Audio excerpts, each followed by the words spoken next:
Hello everyone and welcome to SuttonsDaze. Today I thought we would chat a little bit about menu planning. It's a topic that is either a love it or hate it kind of thing. Some people don't like being tied to a plan. Some people, are in the mood for certain things at certain times. I love a menu plan because it's one less thing that I have to think about. And if I can take one thing off my plate, I'm a very, very happy lady, okay? So I don't just menu plan, I menu plan for the whole month. This is actually a lot easier than it sounds, but we're gonna start small. We're gonna start first with menu planning for a week. If you have purchased our Project Pantry worksheet, it's in our Etsy store, the link is down below. It's a workbook that has a whole bunch of different worksheets in it, and one of them is menu planning. It's a real basic worksheet for menu planning, okay? And what it does is it breaks down breakfast, lunch, dinner, and a snack, and for the whole week. And you go through and you write down what you're planning on eating for those meals during that time. Now, that's the easiest way to start it in my mind. If you're just starting out menu planning, start with doing a week. Don't jump into a month.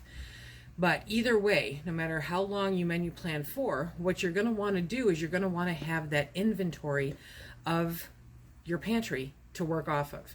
That is the ingredient list for what you're planning, okay? So in order to make it work efficiently, you have to know what you're working with. We just went through and did a major inventory. It really helped because not only did we inventory all of our freezers, but we rearranged and organized the pantry. The link is up here. And I used all of that information, all of those sheets, to decide what we were going to eat for the entire month. After that, I broke it down into a spreadsheet. Now, for me, that spreadsheet looks like this. Okay, it's kind of hard to read here. I'll give you a screenshot of it at the end of this video if you want to see. But I broke it down by the date. I've got one column for the date, one column for what day of the week it is, and then breakfast, lunch, dinner, and notes. And the notes are things like, well, let me tell you. Okay, so today is November 1st. And for every single day of the month, my breakfast is coffee. That's what I have for breakfast. It works for me, so that's what we do. Coffee for breakfast. Lunch, 90% of the time, is at the office. So I want something easy. I want something that's not going to put me to sleep. I want something light, but filling to get me through until I get home and make dinner, right? So I have divided that up a couple of different ways. For the most part, what I've done is I've rotated. I've got our pizza soup. You've got to try this. Pizza soup, the ham and bean soup, chili, and then just an apple and some cheddar cheese. That is like the perfect lunch for me, okay? It's filling, but it's satisfying, and it gets me through until I make dinner. So I kind of rotated those through, and in some of these, I included weekends. I wrote down what we would have for lunch on the weekends, even though weekends are kind of haphazard. We may or may not have lunch depending on how busy we are, depending on what we're doing, but I filled it in anyway, and for the most part, it was an apple and cheese. Just something easy to grab, light, let's go and run. I did include for tomorrow, because tomorrow is going to be a serious work day, I wanted BLTs. So I have to go remember to pull bacon out of the freezer. Okay, but we're going to have BLTs for lunch tomorrow. But other than that, I didn't put lunch on Sundays because Sundays are kind of a, big family day. I'm cooking a lot. I don't really eat a lot on Sundays until dinner. Dinner we all eat together. So I've rotated through some soups that I know I have in our pantry, and I did the apple and cheese. So that's a majority of my lunches. Phil is not a real strict lunch eater. He'll grab leftovers if it tickles his fancy, or he'll just forget to eat because he gets involved with other things. So lunch for him is whatever he does, and I have no control over that one. Okay, but then we've got dinners. So let me take you through what we're doing for dinner. And like I said, I went through, and I'll kind of address each of these separately. I went through, and these are the kinds of meats that I have. These are the cuts of meat that I have. These are, the day of the week, whether or not I've got late meetings, that kind of thing. So I factor all of that in. I'm busy, but for the most part, my schedule is kind of static. I know when my late work days are for the most part. it's a rare occurrence where they slide an extra meeting in on me and I don't know about it. I had a time to plan, so I looked at my work calendar, I looked at my home calendar, and these are the decisions I made. So tonight I knew we were going to do dinner out. It's something that we very rarely do, and every time I do, I think I could have made that so much better for so much less. So it's kind of just reaffirms that, hey, Lise, you should be eating at home. Okay, so we did that again. So we had dinner out tonight. Tomorrow, I'm going to have a lot of fun. I have a whole big container. Remember that big pot that I did the mushrooms in? Mushroom video? I have that completely filled with some Carolina sweet potatoes, fresh picked out of the field that a friend of mine brought back when they made a trip down there to see some family. So I've got a whole bunch of those that I have to do. So I'm going to make sweet potato bowls with spiced lamb and mushroom. It's going to be a really, really great dinner. I'm really looking forward to it. It's low carb, and it's healthy, and it's easy. I mean, sweet potato bowls. Hello, right? Sunday is our family dinner. We're going to do chicken pot pie, and my daughter-in-law has asked that we start doing more low carb stuff because normally they don't care, you know, but she would like more low carb stuff. So we're going to try to do a low carb crust over the top of it. Should be very interesting. I'll let you know how it turns out. Let's see. Then on Monday, Monday, I'm going to make an easy white chicken lasagna with spinach. Now, instead of using noodles, I'm going to use sliced zucchini or eggplant, something like that. I'm looking forward to that one a lot. Then Tuesday, the 5th, is ground round with gravy and veggies, a favorite of Phil's. He could eat that 5 nights a week, I swear. Then I've got smothered pork chops on the 6th. We're just going to do bacon and eggs on Thursday, and then a ham steak with sweet potato fries and green beans next Friday, a week from today. And then on Saturday, I'm looking at spiced marinated lamb chops with garlicky yogurt. Okay. Sunday, Cajun sausage and bean soup. It's another family meal. Sundays are our family meal where the kids and the grandkids come, and so I think everyone will enjoy that, and it's soup, so I can make them bread to go with it, and everyone will be very, very happy. Monday, the 11th, is crock-pot Tuscan chicken. Really good stuff. And then on Tuesday, the 12th, crock-pot beef roast. I'm actually putting Phil in charge of that one because I'm going to be at work, and he likes roast, and so he can start it early in the day and get it all going. On the 13th, I'm going to do a Normandy pork chop with whatever vegetable, you know, we feel the need to put on there. And then on Thursday the 14th, steak with potatoes Romanoff. I mean, I'm so excited about this month's menu, okay? On November the 15th, we're going to do omelets. It's going to be kind of a crazy busy day around here. That's opening day for rifle season for deer, and we'll have Dennis here, you know, our buddy Dennis, he stays the week with us, and so, you know, omelets are an easy peasy thing to do. I can throw together pretty good, and not a lot of effort. Then on the 16th, we're going to do roast lamb. That's going to be so good. And because we've got company that whole week, it's going to be fun.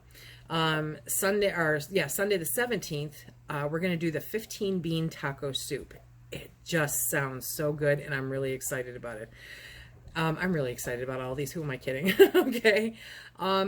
On the 18th, Monday the 18th, we're going to do a crock-pot chicken cacciatore. I can get that all started and leave the directions out for Phil. It's a late night for me. I have a late meeting, but by the time I get home, it should be all ready to go, and poof, dinner's done.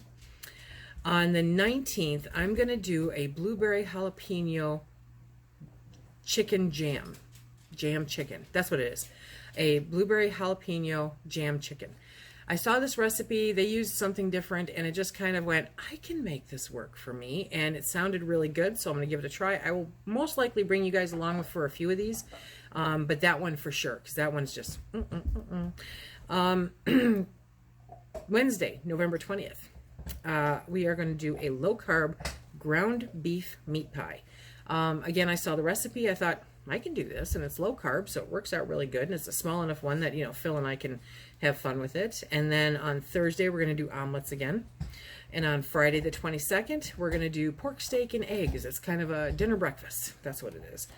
And then on the 23rd, Saturday, lamb chops with with garlic and herbs. Okay, so that's going to be good. Sunday is going to be the whole family again, and we're going to do a great big pot of white chicken chili. You can't go wrong with white chicken chili. On Monday the 25th, I'm looking at a 15 bean chicken soup. Beans are good for you. Have I mentioned that? I'm really fond of 15 beans at the moment, so I hope that you guys will come along for that one. And we're going to toss omelets again in there on Tuesday because I'm expecting it to be kind of a busy day, and omelets are easy, kind of a no-brainer. You know, let's use some eggs. On the 27th, the day before Thanksgiving, I'm going to do an old-fashioned goulash. Phil loves goulash. He loves goulash. So I figured I would make a nice old-fashioned goulash, and he could have leftovers, you know, through the weekend. On the 28th, that's Thanksgiving. That's a whole menu in and of itself. So we're going to rock out Thanksgiving. Nobody's going to feel like turkey the next day a whole bunch, and there's not normally a lot left after this clan gets done with it. So Friday the 29th, I'm going to do low-carb chicken enchiladas.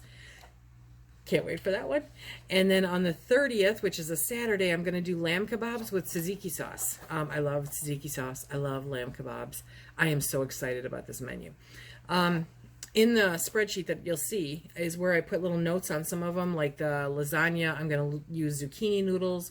And if there's a menu that I want, or a recipe that I want to, you know, link to, I saved it in my Google Calendar, because I'll give you a screenshot of my Google Calendar too. But right now everything is on my Google Calendar because I can get to it from everywhere. It's not as functional for me on my phone, but I can still get to it. But I really love it on the desktop because I can track so many different aspects of my life, and it kind of lets me know when I'm getting out of control. So that's how I planned my month for dinners. You know, the lunch and the breakfast is the easy part, okay? But the dinners, that's the tricky one.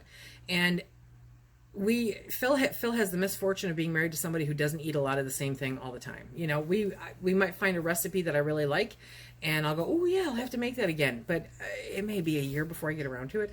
I like trying new recipes, and I like testing out different things. And so we are always kind of incorporating different menu items into dinner. Dinner's not scary to me. Dinner is fun. That's where all the creativity comes from. So I'm enjoying adding all these new recipes into it. As I go through the recipes, if I really like them, I will handwrite them in my personal cookbook. Do I have that handy? I do not. It's a spiral. Oh, I do. It's sitting right in front of me. Okay, it's just one of these, you know, I love the cover. I love the cover. I mean, you know, but I think I got this at, I don't know, Sam's Club or Costco or something silly. But important recipes like Phil's mother's stuffing, or let's see, I've got our crock-pot chicken enchiladas in there. Banana cake. Ooh, banana cake. I'll link that video too. That turned out really, really good. I put the 15 bean pizza soup in here because it was such a hit. So if it's a recipe that we really like, I will handwrite it and put it into that book so that at some point in the future I can make it again and know that it was something we really enjoyed. Again, don't start off with a month. Start off with a week, okay? Because you need to get used to working off of your inventory so that you're rotating through everything. It's not a need to stock up and just look at it. You need to actually stock up and rotate through it, use it and replace it, you know, if it's something that you find that you like. And because over the course of a year, your tastes will change a bit. And if you're going through certain things where you're changing the kinds of food that you're eating, your tastes will change a bit. There's stuff that we stocked up on that I know we'll never touch again because it's just not part of our diet anymore, you know. But that's okay. Live and learn, and you just, you know, pass it on to somebody else who can make use of it. Most of the time it's the kids and the grandkids. Start small. Start with a week. Tell me why you enjoy menu planning. I would love to be a very interactive comment section with this video, because we get some people that are like, nope, can't do it, not touching it, nope, not my cup of tea, never gonna menu plan. No, I don't want to be tied down to any particular plan. Or there are others who actually, this is a very good idea. We'll go through and say, okay, these are the 7 things we're going to cook for dinner this week, and let's see how we feel on any particular day as to which one we're going to do. That's great if you can stick to those, you know, 5 to 7 things that you pick out. I find that if I don't nail it down to a day, that I'm going to skip over it. It's not going to happen. So I'd rather assign it a day and go with it from there. There may be a day where I come home from work and go, no, I don't want to do this. And I'll toss some peanut butter or fill and I'll just call it a day. Okay. But Dime to a Dollar says I'm going to make every single one of these. And this is really great practice for January, for the January Pantry Challenge. Okay. Because learning how to use the food in your cabinets and the food that you are stockpiling helps you get through the January Pantry Challenge, and helps you know how you're going to do if an emergency comes up. If you're suddenly unemployed, or if there's an illness or something like that where the income is not coming in like you're used to it and you have to live off of your pantry, you're going to know recipes and ways to use all this food so that you're comfortable and you're happy with it, so that it doesn't cause anxiety, so that it doesn't cause it's not even anxiety so much as just a weight, of, we only have peanut butter, No. Hey, we've got peanut butter. We can make this, we can make that, we can make this, we can make that. Life's great, So learning how to use what you've got is a very important part of Project Pantry. It's not just stocking it up, okay, for the sake of stocking it up. So, menu planning to me is a huge tool for doing so. I don't have time to live off the cuff.